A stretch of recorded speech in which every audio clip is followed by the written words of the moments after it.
రేవంత్ రెడ్డి గారిని మనందరిని ఉద్దేశించి మాట్లాడవలసిందిగా రిక్వెస్ట్ చేస్తున్నాం. Sir, your kind words please.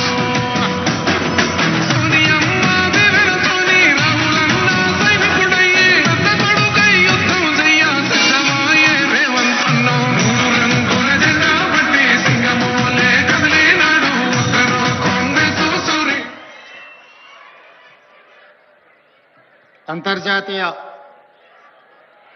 మాదక ద్రవ్యాల నియంత్రణ దినోత్సవ కార్యక్రమానికి నాతో పాటు ముఖ్య అతిథులుగా యువ మిత్రులు, ఫిల్మ్ ఇండస్ట్రీలో ఒక నూతన శకాన్ని ప్రారంభించిన రామ్ చరణ్ గారు,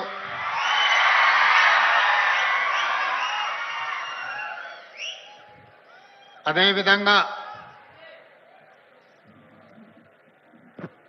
ఏ బ్యాక్గ్రౌండ్ మూవీ ఇండస్ట్రీలో లేకపోయినా కష్టపడితే రాణించవచ్చు అని నిరూపించిన మరో యువమిత్రులు విజయ్ దేవరకొండ గారు,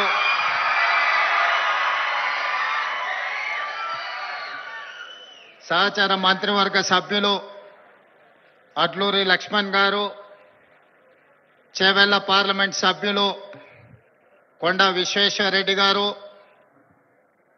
రాజ్యసభ సభ్యులు Anil Kumar Yadav garu, film development corporation chairman Venkataramana Reddy, మనందరం గౌరవంగా పిలుచుకునే దిల్ రాజు గారు, అదేవిధంగా Telangana police department DGP Jitender garu, Telangana anti narcotics bureau DG Sandeep Shandilya garu, ఇతర పోలీస్ ఉన్నతాధికారులు,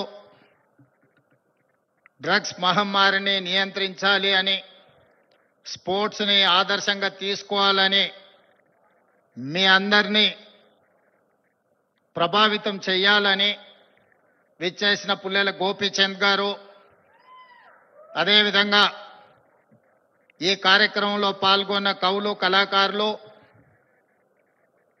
వందలాది మా యువమిత్రులందరికీ కూడా మనస్ఫూర్తిగా తెలంగాణ రాష్ట్ర ముఖ్యమంత్రిగా స్వాగతం పలుకుతున్నా. మిత్రులారా, ఈ ప్రాంతానికి, ఈ ప్రజలకు ఒక గొప్ప చరిత్ర ఉన్నది. ఆనాటి కొమరం భీముడు, రామ్జీ గోండు నుంచి మొదలు పెడితే మలితరం తెలంగాణ ఉద్యమంలో నిజాంలకు, రజాకర్లకు వ్యతిరేకంగా పోరాటం చేసిన చాకలి ఐలమ్మ, దొడ్డి కొమరయ్య, అదేవిధంగా సర్దార్ సర్వాయి లాంటి పోరాట యోధులు ఈ తెలంగాణ ప్రాంతానికి ఒక స్ఫూర్తి. ఇంతకుముందు అక్కడ ఒక యువమిత్రుడు గుర్తు చేస్తున్నారు, మన్యం వీరుడు అల్లూరి సీతారామరాజు నుంచి మొదలు పెడితే నల్లమల వీరుడు కొమరం భీముడు వరకు ఈ ప్రాంతం ఒకనాడు జల్ జమీన్ జంగల్ కోసం పోరాటం చేస్తే మలితరంలో భూమి కోసం, భుక్తి కోసం, విముక్తి కోసం జరిగిన పోరాటాలు ఈ ప్రాంతంలో ఎక్కడ చూసినా మీకు కనిపిస్తాయి. ఇవాళ మీరు ఎక్కడికి వెళ్ళినా, అది ఆదిలాబాద్ కావచ్చు, వరంగల్ కావచ్చు, నల్లగొండ కావచ్చు, లేదా నల్లమల అడవి కావచ్చు, మన ప్రాంతం, మన ప్రజలు ఒక పోరాటానికి స్ఫూర్తినిచ్చిన వాళ్ళు. ఆ పోరాట స్ఫూర్తి నుంచి వచ్చిన ఉద్యమమే తెలంగాణ ఉద్యమం. ఈ తెలంగాణ ఉద్యమం ఆనాడు విద్యార్థుల నుంచి మొదలై తెలంగాణ రాష్ట్రాన్ని సాధించే వరకు విశ్రమించలేదు.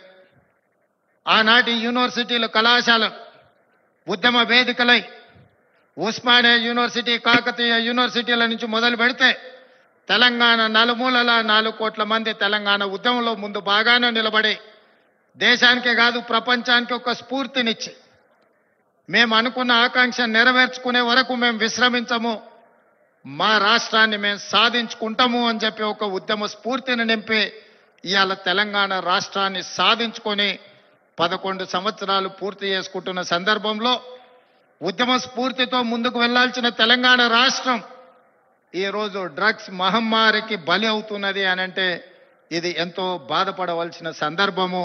మనందరం ఆలోచన చేయాల్సిన సందర్భం.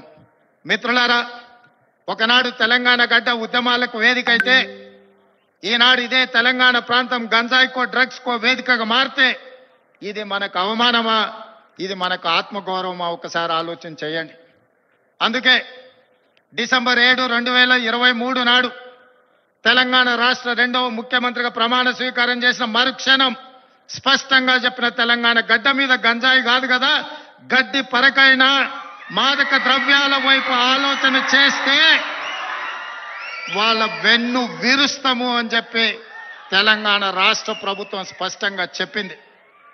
ఇవాళ మిత్రులారా, ఈ వేదిక మీద ఉన్న మేమెవరం పెద్ద పెద్ద బ్యాక్గ్రౌండ్ల నుంచి వచ్చిన వాళ్ళం కాదు. చరణ్ కు బ్యాక్గ్రౌండ్ ఉంది, కానీ చరణ్ ని ప్రభావితం చేసిన చిరంజీవి గారు ఏ బ్యాక్గ్రౌండ్ లేకుండా కష్టపడి కింది నుంచి ఈరోజు దేశమే గర్వించదగ్గ ఒక్క మహానటుడుగా ఈరోజు ఒక్క మంచి మనిషిగా గుర్తింపు పొందిండు అని అంటే దాదాపుగా 50 సంవత్సరాల నిరంతర శ్రమ, కఠోరమైన దీక్షతోని వాళ్ళు రాణించగలిగినారు. వాళ్ళు కఠోరమైన కష్టాలను ఎదుర్కొని, కష్టాలు వచ్చినా, ఇబ్బందులు ఎదురైనా, అవమానాలకు లోనైనా ఏ రోజు కూడా బాధతో కుంగిపోలేదు. భయంతో మాదక ద్రవ్యాల వైపు లేకపోతే వ్యసనాల వైపు బానిసలు కాలేదు. నిటారుగా నిలబడి వాటిని ఎదుర్కొని ఈరోజు ప్రపంచానికే ఆదర్శంగా నిలబడే విధంగా ఈరోజు వాళ్ళు రాణించారు. మరి ఈనాడు మనమందరం ఆలోచన చేయాలి. ఉద్యమ స్ఫూర్తి అయిన తెలంగాణ రాష్ట్రం, ఉద్యమాలతోనే సాధించుకున్న తెలంగాణ రాష్ట్రంలో ఈరోజు పాఠశాలల నుంచి కళాశాలల వరకు, కళాశాలల నుంచి యూనివర్సిటీల వరకు విద్యార్థులు గంజాయి ప్రభావితానికో లేకపోతే డ్రగ్స్ మహమ్మారికి బలైపోతున్నారు అని అంటే మనందరం చూసుకుంటూ కూర్చుందామా? ఒకసారి ఆలోచన చేయండి. అందుకే మిత్రులారా, ఈరోజు ప్రపంచ దేశాలలో అత్యధిక జనాభా ఉన్న దేశం భారతదేశం. కానీ ఈరోజు మీరు ఆలోచన చేయండి, మొన్న జరిగిన ఒలింపిక్స్ క్రీడల్లో పుల్లెల గోపీచంద్ గారు తయారు చేసిన వాళ్ళు కాస్త కూస్తో మెడల్స్ సాధించి, సానియా మిర్జా కావచ్చు, లేకపోతే పివి సింధు కావచ్చు, లేదా నిఖత్ జరీన్ కావచ్చు, లేకపోతే సిరాజుద్దీన్ కావచ్చు, వీళ్ళు క్రీడలలో రాణించి ఈ దేశ ప్రతిష్టను కాపాడింది. ఒకవైపు 140 కోట్ల జనాభా ఉన్న భారతదేశం ఒలింపిక్స్ లో ఒక్క గోల్డ్ మెడల్ సాధించలేదు అని అంటే ఇది ప్రపంచంలో మనకు అవమానం కాదా? ఒక్కసారి ఆలోచన చేయండి. ఈరోజు ఈ దేశంలో ఉన్న జనాభాలో 15 సంవత్సరాలు పైబడి 40 సంవత్సరాల లోపల ఉన్న యువత 68%. 140 కోట్ల జనాభాలో 68% యువత ఉన్న దేశం ప్రపంచంలో ఏకైక దేశం భారతదేశం. ఈ భారతదేశం ఒలింపిక్స్ లో ఒక గోల్డ్ మెడల్ సాధించలేదు అని అంటే మనందరం ఆలోచన చేసి ఈరోజు ఒక నిర్ణయం తీసుకోవాలి. అందుకే మిత్రులారా, ఈరోజు మీ అందరినీ వేదిక మీద నుంచి ఈడికొచ్చిన వాళ్ళు 100ల మందే ఉండొచ్చు, కానీ తెలంగాణ రాష్ట్రంలో ఉన్న లక్షలాది మంది విద్యార్థులను ఈ వేదిక మీద నుంచి నేను అడుగుతున్న మీ రేవంత్ అన్నగా, ఇది మన దేశానికి, మన రాష్ట్రానికి గౌరవాన్ని తెచ్చిపెట్టేదేనా? ఈ గంజాయికి బానిసలం అయితే ఈ రోజు ఈ దేశం మనుగడ సాధిస్తుందా? ఇంతకుముందు మిత్రులు చెప్పినట్టు మన దేశం యొక్క యువ సంపదను నిర్వీర్యం చేయాలి అంటే విజయ్ దేవరకొండ ఒక అంశాన్ని ప్రస్తావించండు. ప్రపంచ దేశాల ఆర్థిక వ్యవస్థను అధిగమించి సాంకేతికంగా అన్ని రకాలుగా ఈ దేశం ముందుకు వెళ్తే ఈ దేశాన్ని ఇంకా ఎదుర్కోలేము అన్నవాళ్ళు ఏదో రకంగా మనల్ని దెబ్బతీయాలని చూస్తారు. ఆ దెబ్బతీయడానికి ఒకరు యుద్ధం ఎన్నుకోవచ్చు, ఇంకొకరు కోవిడ్ ఎన్నుకోవచ్చు, ఇంకొకరు గంజాయి లేదా డ్రగ్స్ ఎన్నుకోవచ్చు. శత్రులు ఏమైతే కోరుకుంటున్నారో, ఏ ఆలోచనతో ఈ దేశాన్ని నిర్వీర్యం చేయాలనుకుంటున్నారో అందులో మనం భాగస్వాములం అవుదామా? వాటిని ఎదుర్కొని నిటారుగా నిలబడదామా? ఈరోజు ఆలోచన చేయండి మిత్రులారా. ఇవాళ పంజాబ్ హర్యానా ప్రాంతాలలో, దేశ సరిహద్దు ప్రాంతాలలో దేశ రక్షణకు ఉక్కు కవచంగా నిలబడ్డ పంజాబ్ రాష్ట్రం, పోరాటాలకు దేశ స్వాతంత్రంలో అగ్రభాగాన నిలబడ్డ పంజాబ్ ఈరోజు డ్రగ్స్ మహమ్మారిలో కొట్టుకుపోతుంది. ఇవాళ పంజాబ్ రాష్ట్రం నిర్వీర్యమైంది. అక్కడి యువత బానిసలుగా మారి గంజాయికు డ్రగ్స్ కు లోనై ఈరోజు ఆ కుటుంబాలు ఈరోజు అంతులేని దుఃఖంలో మునిగి తేలుతున్నారంటే దీనికి కారణాన్ని మనం ఆలోచన చేయాల్సిన అవసరం ఉన్నది. ఇవాళ ఒకనాడు యుద్ధం అంటేనే పంజాబీ వీరులు యుద్ధంలో ముందు భాగాన నిలబడి దేశాన్ని గెలిపించిన వాళ్ళు. ఈ రోజు మరి అలాంటి వీరులున్న పంజాబ్ రాష్ట్రం నిర్వీర్యమైపోయి అక్కడి యువత గంజాయి డ్రగ్స్ కి బానిసలు అవుతున్నారు అని అంటే ఇది ఎంత వేగంగా మనల్ని కబలిస్తుందో ఒక్కసారి ఆలోచన చేయండి.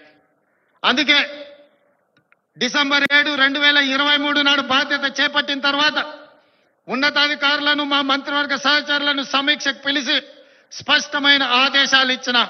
ఈ రాష్ట్ర సరిహద్దుల్లో ఎవరైనా కాలు పెట్టాలి అని అంటే 100 సార్లు ఆలోచన చెయ్యాలి. ఈ ప్రాంతంలో అడుగు పెడితే తిరిగి పోము. అది గంజాయి అయినా, అది డ్రగ్స్ అయినా, ఇంకే రకమైన మాదక ద్రవ్యాలు తెలంగాణ సరిహద్దులను దాటనివ్వద్దు. అవసరమైతే సరిహద్దులు దాటి వాళ్ళ వెన్ను వీర్చాలి అని చెప్పి ఈరోజు నేను మా అధికారులకు ఆదేశాలు ఇచ్చిన. ఇవాళ ఈ అంతర్జాతీయ డ్రగ్స్ నియంత్రణ ఈ దినోత్సవం ఈరోజు ఈ కార్యక్రమంలో యువ మిత్రులు రామ్ చరణ్ కావచ్చు, విజయ్ దేవరకొండ కావచ్చు, వాళ్ళు ఎంత బిజీ స్కెడ్యూల్ ఉన్నా ఇవాళ మేమందరం కూడా ఇక్కడ ఎందుకు వచ్చినామంటే ఈ యువతకు ఒక స్ఫూర్తిని ఇవ్వాలి, ఈ యువతకు ఒక సందేశాన్ని ఇవ్వాలి, తెలంగాణ రాష్ట్రం దేశానికి ఆదర్శంగా నిలబడాలి అని. అదేవిధంగా మిత్రులారా, ఈరోజు తెలంగాణ రాష్ట్రం అంటే ఒక ఐటీ హబ్, ఈరోజు తెలంగాణ రాష్ట్రం అంటే ఒక ఫార్మా హబ్. ఈరోజు ఈ తెలంగాణ రాష్ట్రం మీరందరూ మనమందరం ఉండంగా ఇదొక గంజాయికో డ్రగ్స్కో హబ్గా మారితే మనందరము ఈరోజు విఫలమైనట్టే, తెలంగాణ రాష్ట్రానికి అన్యాయం చేసిన వాళ్ళం అవుతాం. అందుకే ఈరోజు ఏ పాలసీ లేని తెలంగాణ రాష్ట్రానికి స్పోర్ట్స్ పాలసీని తీసుకొచ్చినాం.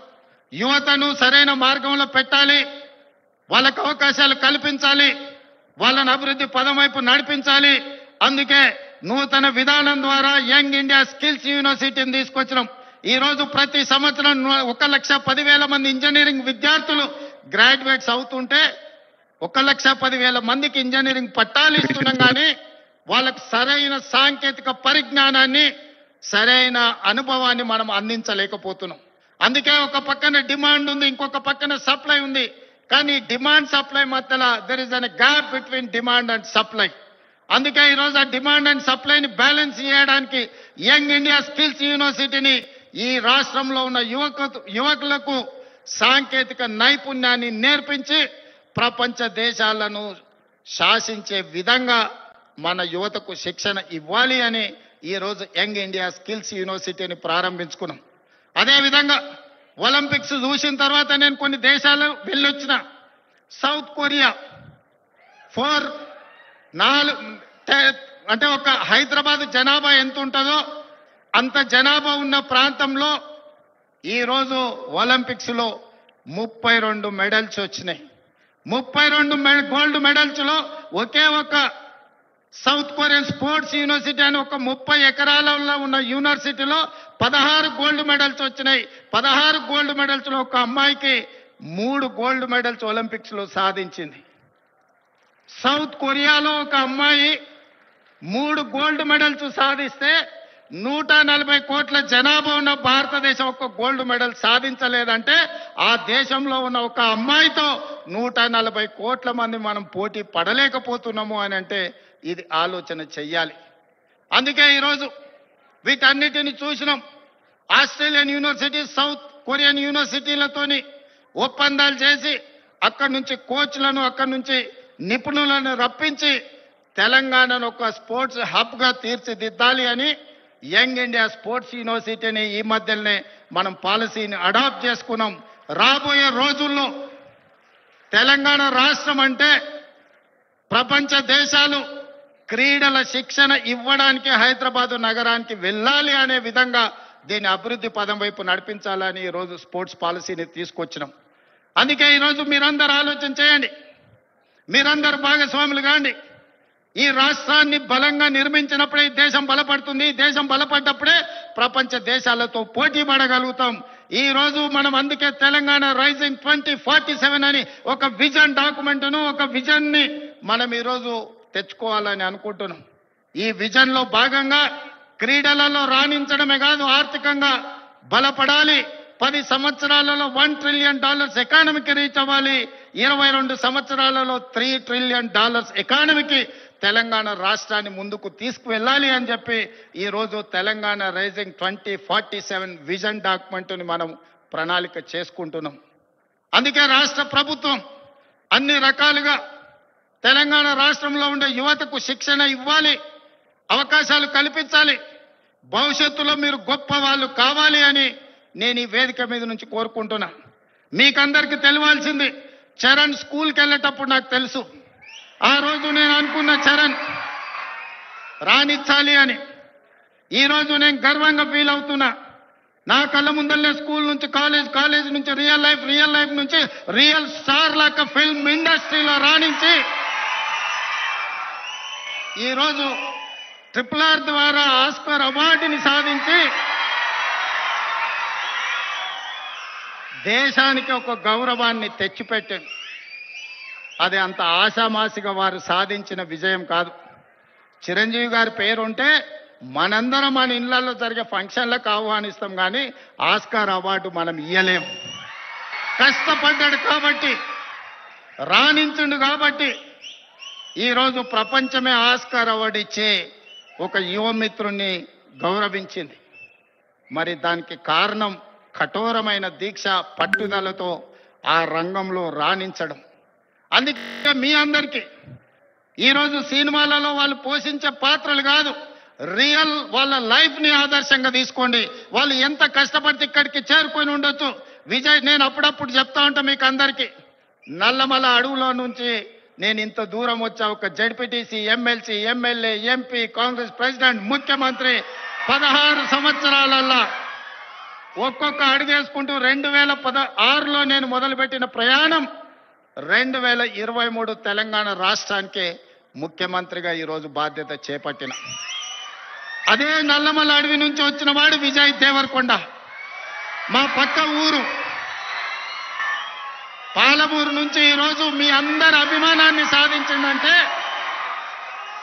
కష్టం లేకుండా, కమిట్మెంట్ లేకుంటే ఇంత దూరం రారు. వాళ్ళ నిజ జీవితాలను ఆదర్శంగా తీసుకోండి. వాళ్ళు సినిమాలలో పోషించిన కొన్ని పాత్రలు పాజిటివ్ ఉండొచ్చు, నెగటివ్ ఉండొచ్చు, అవి కాదు మనకు ఆదర్శం. ఈరోజు రాణించాలి అంటే కష్టపడాలి అంటే కమిట్మెంట్ ఉండాలి.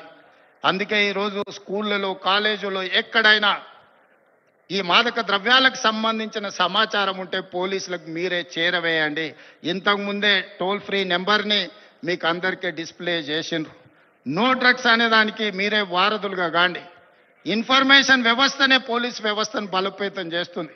ఈరోజు నియంత్రించాలి అంటే సమాచారం ఉండాలి. సమాచారం ఉండాలి అంటే ఆ సమాచారం కాలేజీలలో చదువుకుంటున్న విద్యార్థులు, పాఠశాలల్లో చదువుకుంటున్న విద్యార్థులు టోల్ ఫ్రీ నెంబర్కు మీరు సమాచారం అందించండి. తప్పకుండా వాటిని నియంత్రిస్తాం. ఈ వేదిక మీద నుంచి పాఠశాల, కళాశాలల యజమానులకు కూడా నేను సూచన చేస్తున్నా, రేపు మీ కళాశాలలో ఇట్లాంటి అసాంఘిక కార్యక్రమాలు జరిగితే దానికి మీరే బాధ్యత వహించాల్సి ఉంటుంది. ఎందుకంటే తల్లిదండ్రులు మీ మీద నమ్మకంతో, విశ్వాసంతో లక్షలాది రూపాయలు ఫీజులు చెల్లించి పిల్లల్ని మీ పాఠశాలలు, మీ కళాశాలలకు పంపిస్తే మీరు చదువు చెప్పడంతోనే మీ బాధ్యత అయిపోయింది అనుకుంటే కుదరదు. వాళ్ళు ఏ విధంగా వ్యవహరిస్తున్నారో, వాళ్ళు ఎలాంటి వ్యసనాలకు లోనవుతున్నారో పర్యవేక్షించాల్సిన బాధ్యత యాజమాన్యాల మీద ఉన్నది. రాబోయే రోజుల్లో మా డీజీపీ, నా యాంటీ నార్కటిక్స్ అధికారులకు నేను ఆదేశాలు ఇస్తున్నా. ఏ కళాశాల, ఏ స్కూలు ప్రాంగణంలో ఎక్కడైనా గంజాయి, డ్రగ్స్ ఆనవాళ్లు దొరికితే యాజమాన్యాలను కూడా కేసుల్లో పెట్టండి. వాళ్ళ బాధ్యత. మనము నమ్మి మన పిల్లల్ని వాళ్ళ స్కూళ్ళకు, వాళ్ళ కాలేజీలకు పంపిస్తే లక్షలాది రూపాయల ఫీజులు కడితే వాళ్ళను పర్యవేక్షించకుండా, బాధ్యత తీసుకోకుండా ఫీజులు తీసుకుంటాం కానీ బాధ్యత తీసుకోము అంటే కుదరదు. ఖచ్చితంగా ఆ స్కూలు కాలేజీ యాజమాన్యాలు కూడా బాధ్యత తీసుకోవాలి. మీరు ఎట్లయితే సైన్స్ మ్యాథమెటిక్స్ ఇంగ్లీష్ చెప్పడానికి టీచర్లను పెట్టుకుంటున్నారో, మీరు ఎట్లయితే స్పోర్ట్స్ కోసం మీరు టీచర్స్ని రిక్రూట్ చేస్తున్నారో, పిల్లల బిహేవియరల్ చేంజెస్ కూడా గమనించడానికి చైల్డ్ సైకాలజీ అవగాహన ఉన్న వాళ్ళని కూడా ప్రొఫెషనల్స్ని మీ కాలేజీల్లో స్కూళ్ళల్లో పెట్టుకోండి. పిల్లల ప్రవర్తనలో మార్పు గమనించాలి. ఎందుకంటే తల్లిదండ్రులు ఉద్యోగము లేకపోతే ఉపాధి పనుల్లో పడి వాళ్ళు సమయం పిల్లలతో కేటాయించలేకపోతున్నారు. అందుకే majority time kids are spending in their schools నుంచి రియల్ స్టార్లన్నీ వాళ్ళని గమనించాలి. వాళ్ళ ప్రవర్తనలో కానీ వాళ్ళ ఆలోచనలో కానీ వాళ్ళ వ్యవహార శైలిలో మార్పును ఈ రోజు నేను గర్వంగా ఫీల్ అవుతున్నా. స్కూల్ స్కూల్ నుంచి కాలేజ్ నుంచి రియల్ లైఫ్ స్కూల్ యాజమాన్యులకు టీచర్లకు కూడా నా సూచన, మీ బాధ్యత అది, మీ సోషల్ రెస్పాన్సిబిలిటీ. మీరు ఖచ్చితంగా ఈ విషయంలో ప్రత్యేకమైన దృష్టి పెట్టాలి.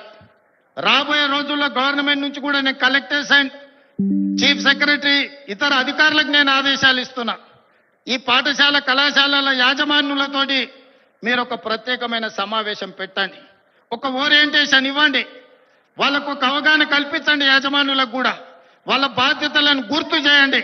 ఇది మీ బాధ్యత. మీ బడికి తల్లిదండ్రులను నమ్మి పిల్లల్ని పంపిస్తే పాఠశాలలే ఇవాళ రేపు గంజాయి చాక్లెట్లకు వేదికలు అవుతున్నాయి. విద్యార్థులకు నేను సూచన చేస్తున్నా, మీ స్కూల్ మీ కాలేజీల ముందర ఏవైతే కిరాణా కొట్లు ఉన్నాయో, కిరాణం కొట్టుల్లో చాక్లెట్లే కాదు గంజాయి చాక్లెట్లు అమ్మే సంస్కృతి స్లోగా తెలంగాణ రాష్ట్రంలో కనిపిస్తుంది. మీరు గమనించండి. అట్లాంటి వాతావరణం ఉంటే పోలీసులకు సమాచారాన్ని అందించండి. మనందరం అప్రమత్తంగా ఉన్నప్పుడే, మనందరం పోలీసింగ్ చేసినప్పుడే వీటిని నియంత్రించగలం. మనందరం మాకేం సంబంధం లేదు, తెలంగాణ రాష్ట్ర ముఖ్యమంత్రి గారి బాధ్యత లేకపోతే పోలీస్ డిపార్ట్మెంట్ బాధ్యత అని వదిలేస్తే ఈ సమాజానికి తీరని నష్టం జరుగుతుంది. ఒకనాడు ఉద్యమాల గడ్డైన తెలంగాణ ఈరోజు గంజాయికి వేదిక కాకూడదనేదే నా ఆలోచన, నా విధానం. అందుకే మిత్రులారా, ఈ తెలంగాణని బలోపేతం చేసి అభివృద్ధి పదం వైపు నడిపించాలి అంటే మీరందరూ సహకరించాలి. మేము మనం కలిస్తేనే ఒక ఆరోగ్యవంతమైన తెలంగాణ, ఒక అభివృద్ధి చెందిన తెలంగాణ, ఒక ప్రపంచానికి ఆదర్శంగా నిలబడే తెలంగాణను తీర్చిదిద్దుకుందాం. పదే మిత్రులు అంటుంటారు మనం బెంగళూరుతో పోటీ పడుతున్నాం, ముంబై ఢిల్లీతో. బెంగళూరు, ముంబై, ఢిల్లీ, చెన్నై కాదు మన టార్గెట్ న్యూయార్క్, టోక్యో, సౌత్ కొరియాతో పోటీ పడాలి. ఇవాళ ప్రపంచంతో పోటీ పడే శక్తి, యుక్తి, యువత మన రాష్ట్రం మన దేశంలో ఉన్నది. అందుకే మేము మన అందరం కలిసి ముందుకు వెళ్దాం. ఈ తెలంగాణ యాంటీ నార్కటిక్స్ బ్యూరోని ఇక ముందు ఈగల్ అని పిలువదలుచుకున్నాం. ఈగల్ గురించి మీకు తెలుసు కదా, 20-30 వేల అడుగుల పైన ఆకాశంలో ఉన్న కింద నేల మీద ఉన్న తన టార్గెట్ను నిశితమైన దృష్టితోని చూస్తుంది. Eagle success ratio 100%. Target reach అవ్వడం అంటే ఈగల్ను చూసే నేర్చుకోవాలి. ఈరోజు అందుకే ఎలీట్ మనం ఈరోజు తెలంగాణ ప్రభుత్వం ఈ యాంటీ నార్కటిక్స్ దీంట్లో ఈరోజు ఎలీట్ గ్రూప్ని మనం ఈరోజు ఎస్టాబ్లిష్ చేస్తున్నాం. ఎందుకంటే ఈ డ్రగ్స్ ఎన్ఫోర్స్మెంట్ లాని చేయడానికి ఈగల్ అనే ఒక ఆర్గనైజేషన్ని క్రియేట్ చేస్తున్నాం. రేపు పొద్దుగాల అడవుల్లో గంజాయి పండించే వాళ్ళని కూడా ఈరోజు మనం ఈగల్కి ట్రైనింగ్ ఇస్తున్నాం. ఈ మధ్యకాలంలో యాంటీ డ్రోన్ ట్రైనింగ్ ఇచ్చినాం. ఎక్కడైనా విఐపీలు ఉన్న ప్రాంతంలో ఈగలు ఉంటే, Sandeep give it to me.